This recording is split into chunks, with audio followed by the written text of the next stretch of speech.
Lieutenant sir, deputy sir एवं समस्त अधिकारीगण एवं समस्त स्टाफ एवं मेरे सभी साथियों को मेरा प्रणाम।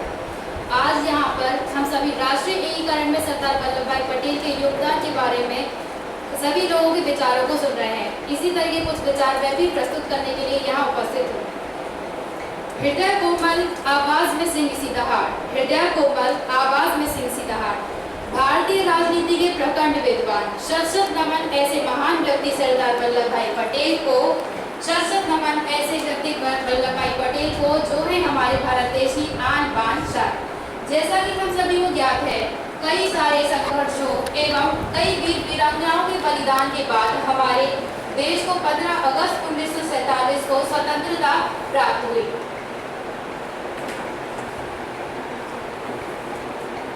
हमारा देश पराधीनता के पास से मुक्त अवश्य हुआ, परंतु इसकी हमें बहुत बड़ी कीमत चुकानी पड़ी, पाकिस्तान का विभाजन।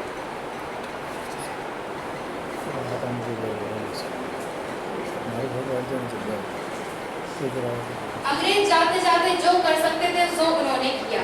मातृभूमि के दायित्व विभाजन के पश्चात वे घोषणा करके गए कि देशी रियासतों को स्वतंत्रता है, वे भारतीय संघ में मिले या पाकिस्तान में, या फिर वे चाहें तो स्वतंत्र भी रह सकती हैं।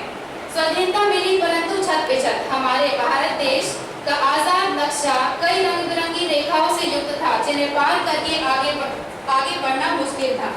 इस समय राष्ट्र की आत्मा और स्वाधीनता को विभिन्न गति विरोधों से मुक्त करके स्थायित्व प्रदान करने का दायित्व सरदार वल्लभ भाई पटेल को दिया गया। उन्होंने बड़े विनय, विवेकशीलता और बहादुरी से अपनी नजरें उठाई एवं देश को एकता और अखंडता प्रदान करने के प्रयासों में जुट गए।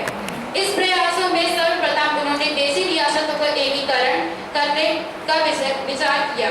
24 जून 1947 के समय भारत की अंतरिम सरकार के मंत्रिमंडल के द्वारा रियासती विभाग का गठन किया गया था। रियासती विभाग का गठन सरदार वल्लभ भाई पटेल के अधीन किया गया। इस रियासती विभाग ने सर्वप्रथम सभी देशी राज्यों को एक पत्र भेजा, जिसमें अनुरोध किया गया था कि वे सभी भारत सरकार से समझौता कर लें एवं अपने विदेशी, आर्थिक एवं महत्वपूर्ण विषयों की शक्ति भारत सरकार को सौंप दें। 15 अगस्त 1947 तक लगभग सभी देशी रियासतों ने अपने भारत सरकार से समझौते कर लिए, परंतु 3 देशी रियासतें हैदराबाद, जूनागढ़ एवं कश्मीर ने समझौता नहीं किया था। बाद में कश्मीर ने पाकिस्तान के आक्रमण से संरक्षण प्राप्त करने के लिए भारत के साथ समझौता किया। जूनागढ़ के नवाब का विरोध होने के पश्चात वे यहाँ से छोड़कर पाकिस्तान चले गए और जूनागढ़ का भी विलय भारत में हो गया। बाद में हैदराबाद को ऑपरेशन पोलो के तहत भारत में विलय कर दिया गया।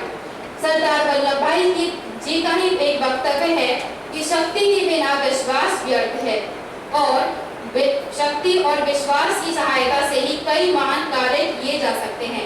संभवतः शक्ति और विश्वास के आधार पर ही सरदार वल्लभ भाई पटेल ने राष्ट्रीय एकीकरण का महान कार्य पूरा किया होगा। सरदार वल्लभ भाई पटेल एक कुशल नेतृत्वकर्ता, कुशल संगठनकर्ता होने के साथ साथ वे एक दूरदृष्टा भी थे। उन्होंने भारत की एकता और अखंडता को भविष्य में सुरक्षित रखने के लिए एकीकृत प्रशासनिक ढांचे का प्रस्ताव संविधान निर्मात्री सभा में रखा। इस विचार पर अधिकतर देशी राज्यों के सदस्य असहमत थे, परंतु अक्टूबर 1948 में सरदार वल्लभ भाई पटेल के भाषण के बाद लगभग सभी लोग सहमत हो गए एवं इस प्रस्ताव को सर्वसम्मति से पारित किया गया। इस प्रस्ताव के द्वारा भारत में एकीकृत प्रशासनिक ढांचे को लागू किया गया, जिसमें राज्यों पर केंद्र सरकार का नियंत्रण स्थापित किया गया था। सरदार वल्लभ भाई पटेल के द्वारा ही आज हम एक राज्य से दूसरे राज्य बिना किसी वीजा और पासपोर्ट के जा सकते हैं। जिस अधिकार से हम राजस्थान में हैं, उसी अधिकार से हम तमिलनाडु में जा सकते हैं। अन्यथा हमें भी अमेरिकी वासियों की तरह एक राज्य से दूसरे राज्य में जाने में कठिनाई होती, वीजा पासपोर्ट की आवश्यकता होती। और साथ में वर्तमान में जैसे हम देखते हैं, एक राज्य में कुछ समस्या होने पर अन्य राज्य उसकी सहायता के लिए खड़े हो जाते। यदि हमारा भारत देश के सभी राज्य एक नहीं होते, एकता के बंधन में नहीं पिरोए गए होते, तो एक राज्य अधिक पनप जाता अपने साधन संपन्न होने कारण एवं कुछ राज्य जो साधन संपन्न नहीं है वे पनप नहीं पाते। यह हमारे भारत के विकास को भी प्रभावित करता। सरदार वल्लभ भाई पटेल ने सदैव ही भारतीयों को कहा है कि परंपरा, संस्कृति आदि की विभिन्नता होने के बावजूद उन्हें एकजुट होकर रहना चाहिए। वे एकता के प्रबल समर्थक थे।